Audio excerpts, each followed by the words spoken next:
So, we were looking around at, well, how does nature work? What are the templates? And they're really fairly simple. I mean, one is that there's no animalless ecology, so we need animals. Number two is nature doesn't plow, so let's get rid of the plow and let's go to perennials. Nature doesn't move carbon very far, so let's compost instead of buying chemical fertilizers. So, we bought a wood chipper so we could generate our own carbon on the farm and do large-scale composting, which we did. And, nature doesn't ship very far, so we began building a local customer base. These were just basic templates that we saw as we looked at natural patterns and said, so how can we duplicate that, on our own farm?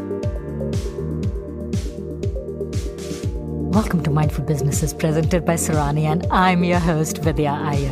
In our podcast, we bring to you brands which are mindful in their practices and processes. A mindful business adopts and employs sustainable social, economic, and environmental practices. Today, we have with us Joel Salatin, American farmer, lecturer, author, and the owner of the family-operated farm, Polyface Farms, the farm of many faces. Welcome, Joel. Thank you. It's great to be with you. Humans in history were primarily hunter-gatherers. Then in the Neolithic era, when they were less nomadic, they started more permanent forms of agriculture. Fast forward today, the way people eat, the way we farm has changed more in the past 60-odd years than it did in the past, say, 1,000 years. Would you agree with that? Yes, I would. I mean, the chemicalization, mechanization, and routinization, have been dramatic in agriculture. I will say that in addition, our capacity to harm has actually accelerated with all of this. With our technology, it has accelerated not only our capacity to harm, but also, fortunately, our capacity to heal. That's the great tension that we're in right now. We've never been able to destroy so fast, but we've also never been able to heal so fast. While we can be depressed about the first part, that we can destroy so fast, we can be very encouraged and hopeful about the second part, that we can also heal faster than ever before. So let's start at the very beginning. Your parents, Lucille and William Salatin, moved to Virginia's Shenandoah Valley. Where did they move from? They moved here from Venezuela, South America. That's a little interesting story. Mom and Dad were both Midwesterners. Dad wanted to have a farm, but as a poor Midwestern boy, how do you start farming when you don't have a grub stake or a nest egg or anything? So after World War II, he flew bombers in the Navy in World War II. After the war, he got his business management degree and then went as a bilingual accountant. He went to Middlebury in Vermont, studied Spanish for a semester, hitchhiked to Mexico for 6 months. 6 months to hitchhike. He went down to Mexico, lived for 6 months, and then he sat for the Foreign Civil Service exam in Spanish, passed it the first get-go, and went as a bilingual accountant for Texas Oil Company. It was the beginning of OPEC, it was 1947, 48, and they were beginning there in off of the coast of Venezuela. And in 7 years, he was able to save up enough money to buy a 1,000-acre farm there in the highlands of Venezuela. We began farming. Then came the revolution, the junta of Pérez Jiménez in 1959. And we could not get protection. We were vulnerable there. We were Americans, but we were not civil servants, missionaries, or diplomats. And he had already irritated the local farmers by taking away a bunch of their chicken market at the local market because our chickens were clean and theirs were dirty. And so basically we fled the front door as the machine guns came in the back door, stayed there for another 6 months trying to get protection, could not get any protection. So finally we walked away, lost everything, gave everything away, and came back on a ship, arriving back in the U.S. Easter Sunday, 1961, and began looking at farms.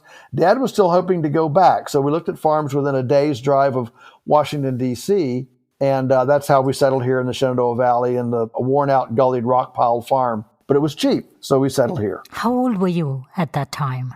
I was 4. So you went through all this when you were 4, coming over on the boat and just losing everything. I actually spoke Spanish before English.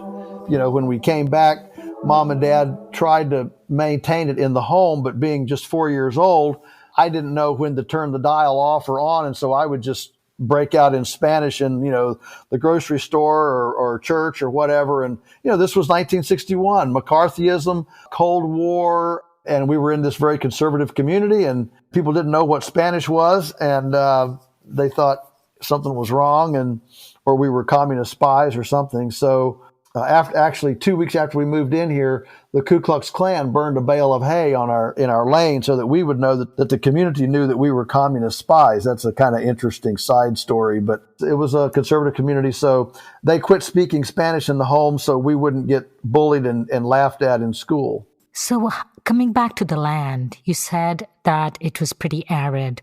What was it like? Do you recall? Oh, yes, I sure do. I was little, but, we spent a lot of time outside, and the land that we bought, one of the reasons we bought it was we kind of called it the armpit of the community. It was a rock pile, some 3 to 5 feet of soil had eroded away. There were gullies. The deepest gully we measured was 16 feet. I mean, that's from the top of the gully to the bottom of it. You just can hardly imagine the amount of soil, and the hillsides were just these gullies, and there were large areas of rock in the fields. There was no soil. I mean, just nothing but rock, no weeds, no nothing. I could walk the whole farm and never set foot on a piece of vegetation. It was that barren. Even though, we're in a very verdant, temperate area here, the Shenandoah Valley of Virginia, this piece of land had been abused for a long time before we came. So how large was the farm then? Yes, so the original tract that Mom and Dad bought was 550 acres. And at that time, it was listed, the realtor listed it as 160 acres of open land and 400 roughly of forest. And over the next 10 years, we actually reforested about 60 acres. These steep hillsides, we planted trees. I call the first decade that we were here from 1961 to 71, I call it the decade of conservation. Now, Dad was a genius. I'm at the age now where, the older I get, the smarter Dad was. He was truly a genius. And early on, as an economist, he understood that as a small farm, we could not compete on the commodity exchange because the margins were too small. We couldn't grow enough stuff, pounds, bushels, whatever. We couldn't grow enough stuff at low margins to make a living with a small farm. So he understood very quickly that we had to become the middleman. We had to become the processor, the distributor, the marketer, in addition to the producer. So we wore all those middleman hats. He understood that. We didn't really get things implemented until, almost 10 years till after we were here, till we could actually kind of get the erosion stopped and do some experimenting on production models and start those other aspects of the thing. So the first 10 years, I call it the years of conservation. Probably the next 10 years, 70 to into 80, were certainly years of experimentation. And then I came back to the farm September 24, 1982, and left a town job, came home full time at that point. And Teresa and I had gotten married in 1980, and essentially, if we didn't grow it or kill it, we didn't eat it. We ate from the garden, we ate from our fields. We had our own firewood. We lived in an attic in the farmhouse. We lived on $300 a month, drove a $50 car. We were committed to this, and we had accumulated a nest egg that was enough that I felt like we could live for 1 year here, even if things didn't go real well. So by living very cheaply, we were able to accumulate a little nest egg. I was a newspaper reporter at the local daily newspaper, and I walked out of there, left that paycheck, and everybody thought I was the biggest fool in the world to go to farming, leaving a steady paycheck. But for me, the opportunity was, if we couldn't make it and we ran through our nest egg and I had to go back to work, I was happy to do anything. I don't mind pushing concrete. I don't mind washing dishes. And I realized how employable I was because I was willing to do anything and actually, not dumb either. I was able to think through things. And so I realized how employable I was. That gave me the courage to jump off that cliff and come back to the farm full time, even when we didn't really have a going concern.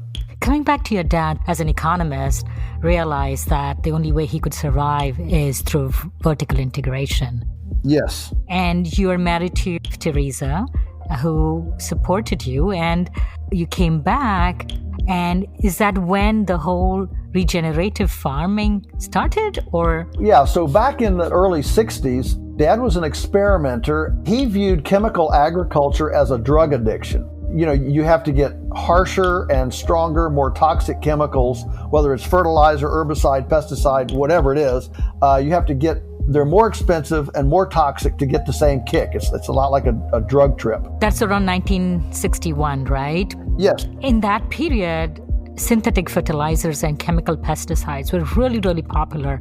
And from what I believe, in probably from 1964 to 72, in fact, their use doubled. Yeah, that was very unpopular at that time. I mean, but he viewed chemical as a kind of not only a drug addiction, but also a rat race, that you could never chemicalize your way into prosperity, into abundance, into healing. You just couldn't. So, we were looking around at, well, how does nature work? What are the templates? And they're really fairly simple. I mean, one is that there's no animalist ecology, so we need animals. Number two is nature doesn't plow, so let's get rid of the plow and let's go to perennials. Nature doesn't move carbon very far, so let's compost instead of buying chemical fertilizers. So, we bought a wood chipper so we could generate our own carbon on the farm and do large-scale composting, which we did.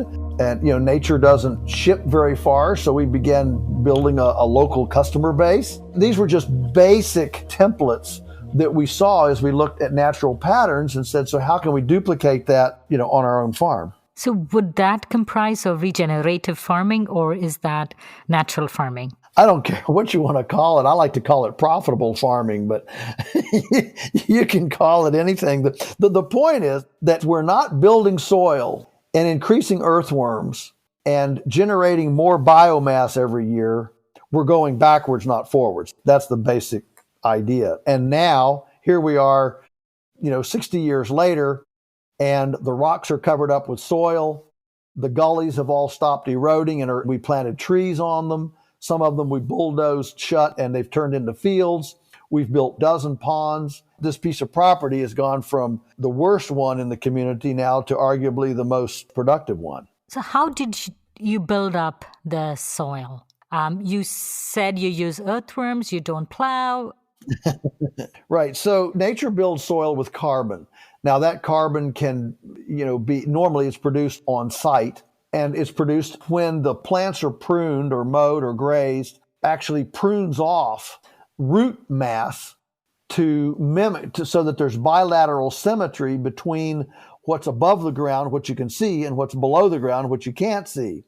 And we call that pulsing. It's like a heartbeat, a pulsing of the pasture, where you're pulsing this organic matter into the soil. That's what actually builds the soil. And so when we quit plowing, we never plowed, but when the plowing stopped, then we went to perennials with very managed grazing. So we moved the cows every day from spot to spot, and that encourages the forage, the biomass, to grow way more than when the cows are on it all the time and in a continuous grazing. Again, in nature, the wildebeest on the Serengeti, you notice they're moving, they're mobbing, and they're mowing. Moving, mobbing, mowing. Those are the three pillars of the prairie herbivorous symbiosis that builds the deepest soils on the planet. The deepest soils on the planet are not under forests and they're not under bushes. They're under prairies with the herbivores and predators on top. Well, we don't have the predators here, but what we do have is portable electric fencing. So early on in the early 1960s, Dad began experimenting with portable electric fencing systems so that we could move the cows, and gradually we started moving them more frequently until, by the time I was a late teen, we were actually moving them almost every day. Now we do move them every day. And so that constant movement is what stimulates the forage to grow more biomass, to exude more root mass, which then actually adds to the soil. And so these big rock areas literally healed just like a wound on your hand. If you have a wound on your hand, it heals from the outside in.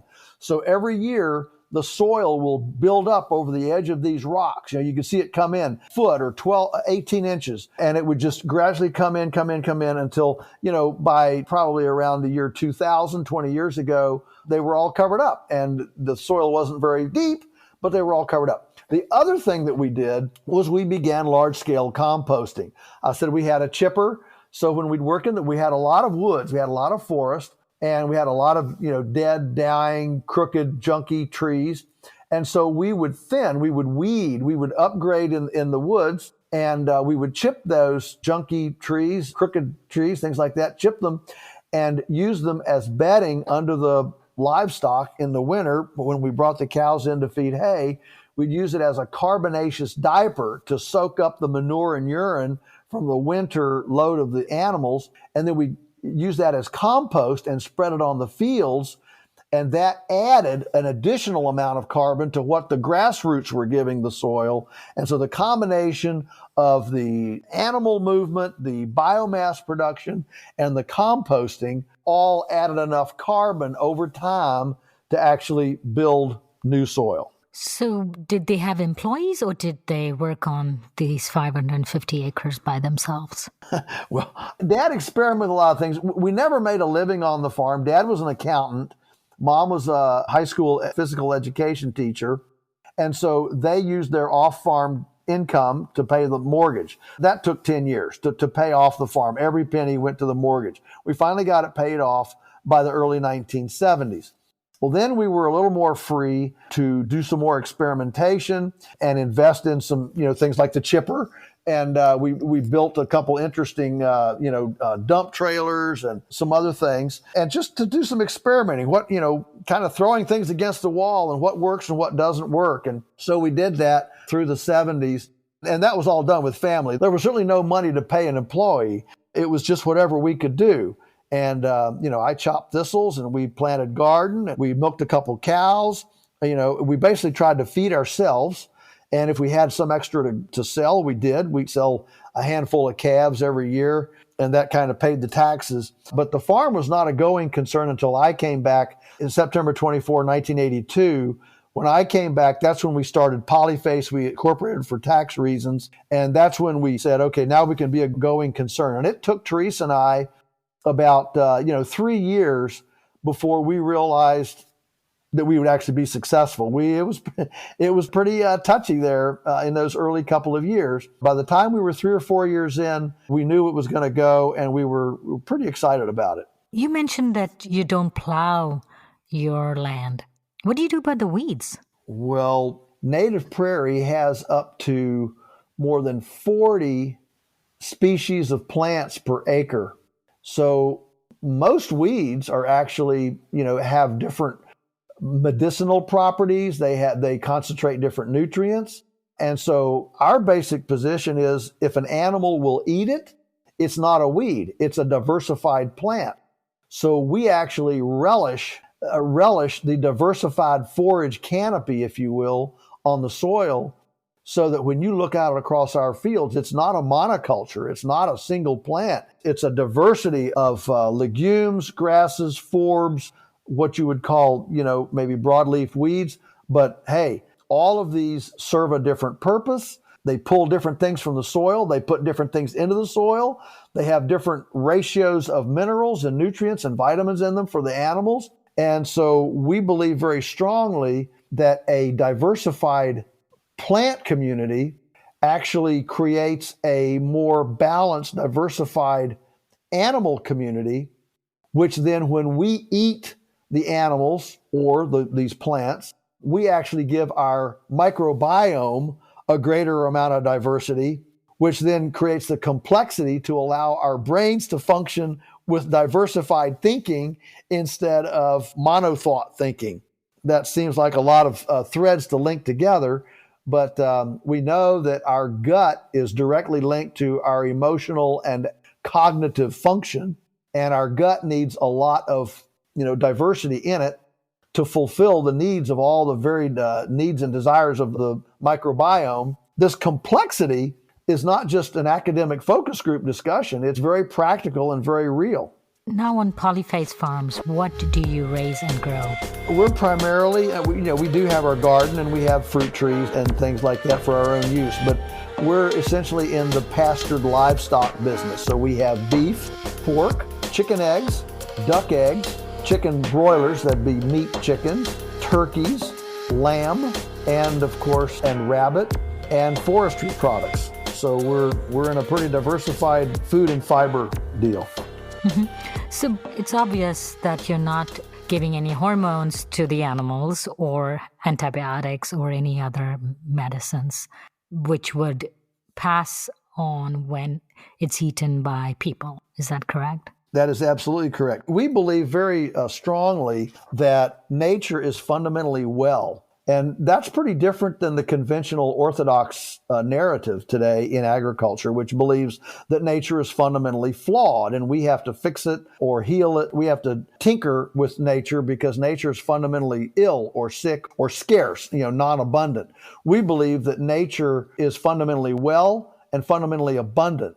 And so it's our imperative to actually study nature's principles and come alongside, rather than a wrestler, come alongside as a lover to caress this abundant, pleasant partner as an ally rather than a foe, and caress it into more abundance. So do you have a wide variety of, for instance, say cows? So the only varieties I know are Jersey and Holstein.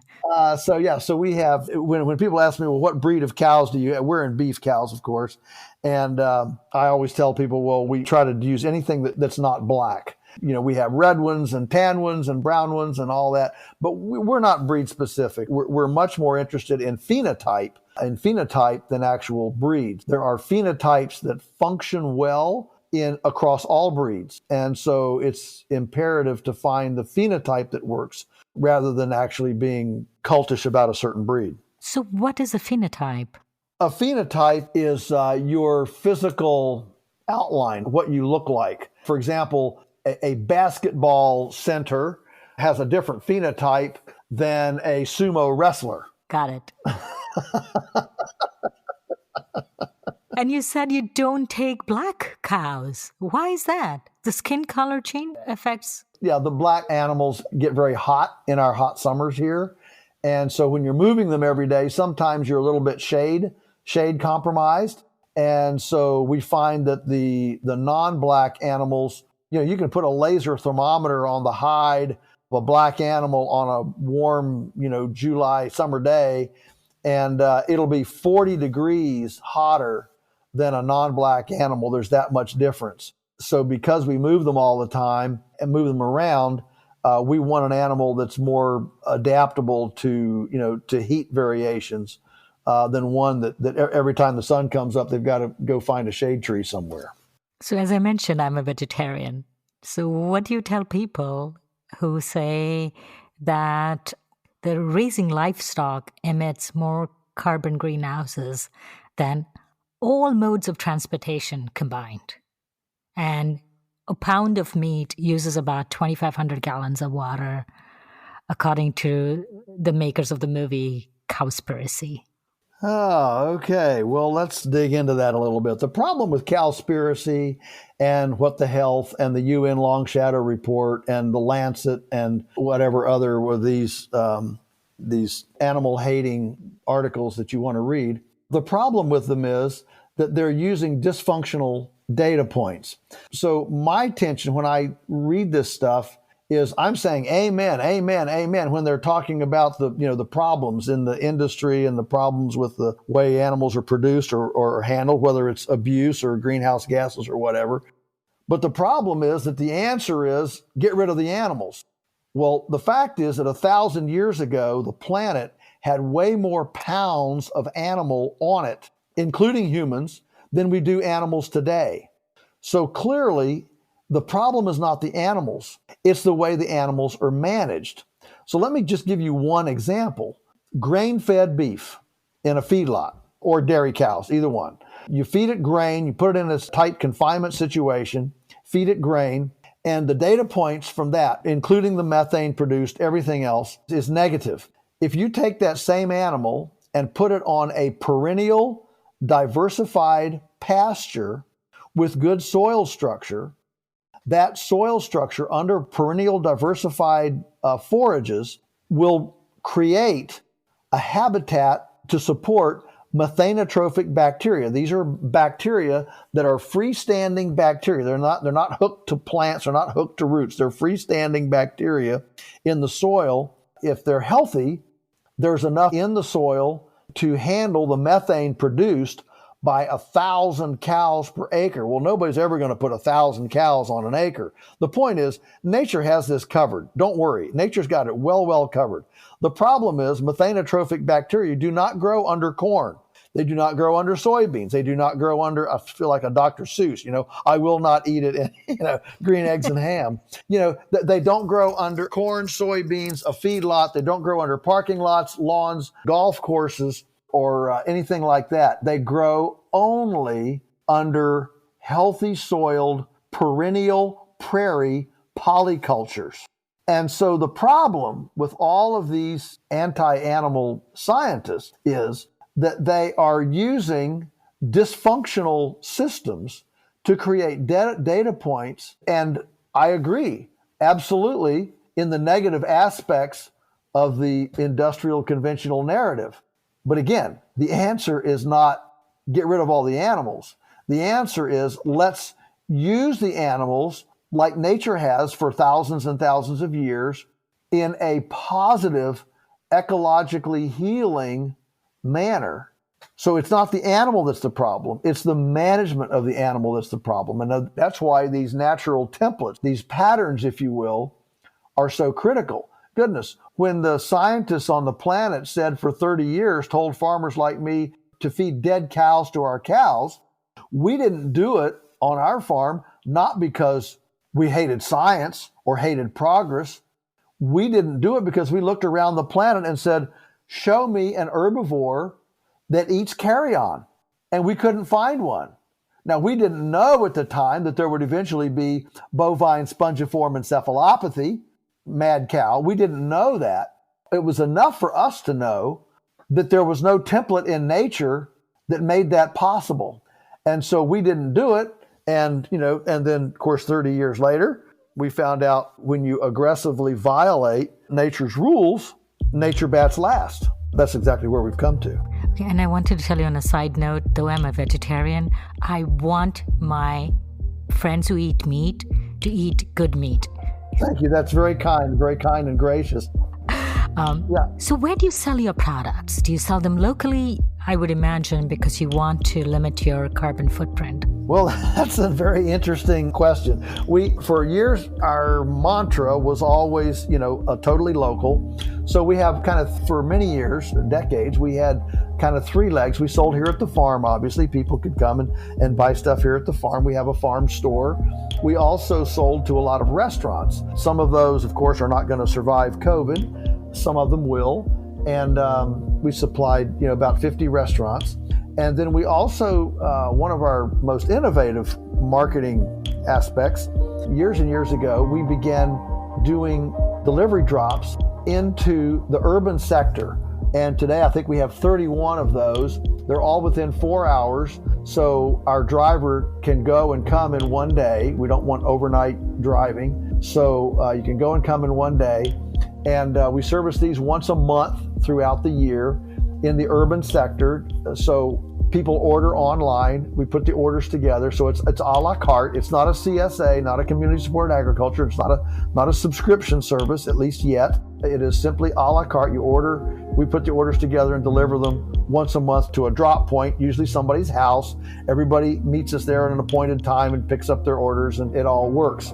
Recently, in July 4th, we began launching a nationwide shipping initiative because we just found ourselves being outmaneuvered by Amazon, by ButcherBox, by these new, shipping entities. And we've always said nostalgia is wonderful. The only problem with nostalgia is you need to leave it before you become obsolete. and so July 4th last year, we began selling nationwide, and that is just growing nicely. I think we sent out 30 orders today. We ship anywhere in the continental United States, and that has enabled us to offer an alternative to some of these other more compromised conventional brands that are selling, across the internet. So you and Teresa have been running the farm for over 35 years, and Polyface Farm is a model for other farms nationwide. Do you help coach, mentor other farmers who want to follow your mission and follow your path? First of all, I've written 14 books, so we've tried to document and write about the things that we do. So there's lots of information in our books. We've done audio books as well. And of course, all of them are available on electronic format, Kindles. So we've done that from early on. My first book, Pastured Poultry Profits, came out in 1993. So, we've been at this for a long, long time of sharing our information. We're very into not patenting, but taking transparency and open sourcing. The second thing is that we do seminars here at the farm. These are intimate 2-day workshops with 6 meals.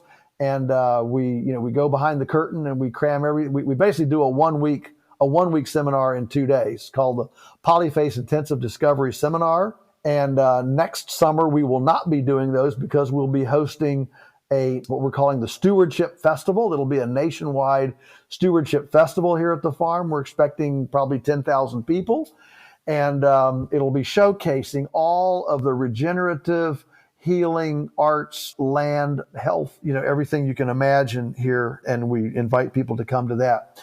We also run a very formal apprenticeship program. So we have 2 levels of that. The first level is the stewardship program. These are stewards, and they come for 5 months from May 1 to September 30.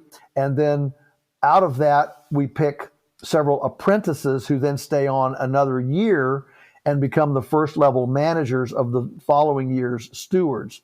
And that is germinating new young farmers yearly. And we've been doing that for for a long time. Besides that, the farm is open. We have a 24/7, 365 open door policy. Anyone is welcome to come from anywhere in the world to see anything, anywhere unannounced. There are no guard towers, no sign-in sheets, no sheep dip to walk through. We welcome anyone to come and see. And so we get, 15,000 visitors a year. We do scheduled lunatic tours throughout the summer. These are 2-hour hay wagon tours. Of course, I'm the resident lunatic, and we do these tours. And so we're very open, very transparent, and very, we want people to, to duplicate, take the good stuff that applies to you and throw out the chaff. And finally, I do consulting as well to help people get their farms up and running, as well as a lot of speaking around the world, at least before COVID, around the world to do seminars, both for health and wellness, food seminars, farm seminars, regenerative ag, master classes, different things. I'm scheduled right now to go to South Africa for 2 weeks in January, and we'll see if COVID lets that happen. But I do a lot of speaking around the world, at least before COVID. You said you consult worldwide or you talk worldwide. So can your model be replicated regardless of what soil I have? So can your model be taken to Arizona? Can your model be taken to Indiana? Indiana is prairie, but say, like you said, Africa. How is it replicated? Oh, absolutely. All of this can be replicated. Now, that said, the principles will always need local customization. So the electric fence that we use, you may use a different kind of electric fence. The kind of wood that we use to build, a portable chicken structure, maybe you'll use a different kind of wood. You might make it bigger. You might make it smaller. You might not have a tractor. You may need to pull it with a yak or a water buffalo. So there are customized principles, but the principle of multi-speciation, complex symbiosis, movement, carbon, and essentially a foundation of local economy and local supply and demand, those are the benchmarks of what works. And they're applicable in the tropics. They're applicable, in the cold areas.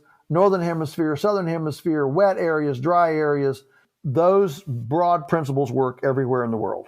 Your products are all organic, obviously. What do you tell people who say, yes, especially in today's tough times, that organic food costs so much more? The first thing, whenever anybody complains about cost, and by the way, if you study marketing, you'll learn one of the kind of benchmarks of price pointing, that if 10% of your customers aren't complaining about price, you're too low. So we don't necessarily assume if somebody complains about price that that something's wrong. So whenever anybody complains about price, here's what I want to do. I said, take me home with you. I'll go home. We're not going to see coffee. We're not going to see alcohol. We're not going to see lottery tickets. We're not going to see soft drinks, takeout foods, prepackaged processed foods. We're not going to see designer jeans, smartphones, widescreen TVs, vacations in the Caribbean, Disney World cruises, golf clubs. The fact is that we spend a tremendous amount of money on things that we don't need. And, just for fun, I've done some fun little, blog posts on if everybody spent like me, what would increase, what would decrease. And it's just an interesting exercise to kind of see, the things that would increase, the things that would decrease. The fact is that very few people, almost everyone has discretionary income. And, we really don't need a lot of things that we purchase. And if healing the land and eating authentic food for your microbiome is really important to you, you'll make a place to do it. It's amazing to me how many moms say it's too expensive, but they have no problem at all taking their 4-year-old 4 hours to a soccer tournament and then stopping for Happy Meals on the way home. That's one thing. The second thing is, don't buy processed. Buy unprocessed and use your kitchen to prepare, package, process, and preserve food that's in its raw state when you get it. Buy bulk. When you buy volumes of things, you don't have to buy Quaker oats in a little cereal box. You can buy a 50-pound bag of oatmeal, and soak it and make it yourself. And you'll get it pennies on the dollar. If everybody purchased like me, there would not even be a breakfast cereal aisle in the supermarket. It wouldn't exist. And so, there are aspects here of changing your buying. You don't need a $50,000 car. You can drive a $20,000 car or a $15,000 car. The fact is, we have a lot more discretionary income, discretionary money than most of us think. And it's just a matter of what you value and what you don't value. And the COVID has definitely taught us about the excesses that we had in our lives. Yes, I couldn't agree with you more. For all of its devastation and frustration with COVID, it has definitely, can I say, it has brought us home? And, for decades now, as a culture, as a sophisticated Western culture, we've essentially made home as if it's, a pit stop on the way to things that are important in life rather than the launch pad and the foundation for what is actually important in life. And I think COVID has actually, helped to secure that as a nesting fact in our lives. It's quite good. And how much do the farm subsidies have to do with the non-organic farmers? So do you think your playing field is level? Because you don't get any subsidies. That's correct. No, the playing field is not level. And, if I could be king for a day, I would just simply abolish the USDA. No government agency has ever been as successful at destroying its clientele as the USDA. So there's no need for it, no reason for it, just get rid of it. But every time they intervene in the marketplace, it skews the playing field and makes it more difficult for small producers, innovative producers, and the actual innovative answers to the problems that they create. So it's been really pretty impressive that your family, your father have all innovated, and now your kids are part of Polyfarm. Is that correct? Yes, our son Daniel now runs day-to-day operations, and I'm just a figurehead. Time to relax now. Yes. How did you convince them to join the family business? It's so hard. Kids want to run away the moment they get an opportunity. Right. So I think the most important thing is to have a sacred mission. Young people are attracted to noble, righteous, sacred missions. And the problem is most farmers don't even understand what their own mission is and don't articulate it. Most farmers are just growing stuff to dump into a system that doesn't appreciate them, respect them, or honor them. But we, by direct marketing, had this customer base that even from the day the children were extremely small, would tell our children, oh, our family depends on you for our food and our health, and we thank you for, producing this, blah, blah, blah. And they grew up with this emotional reinforcement and spiritual affirmation of the nobility of our cause, in addition to me being a flaming evangelist for healing food, healing our community. And so that combination creates vision, creates mission.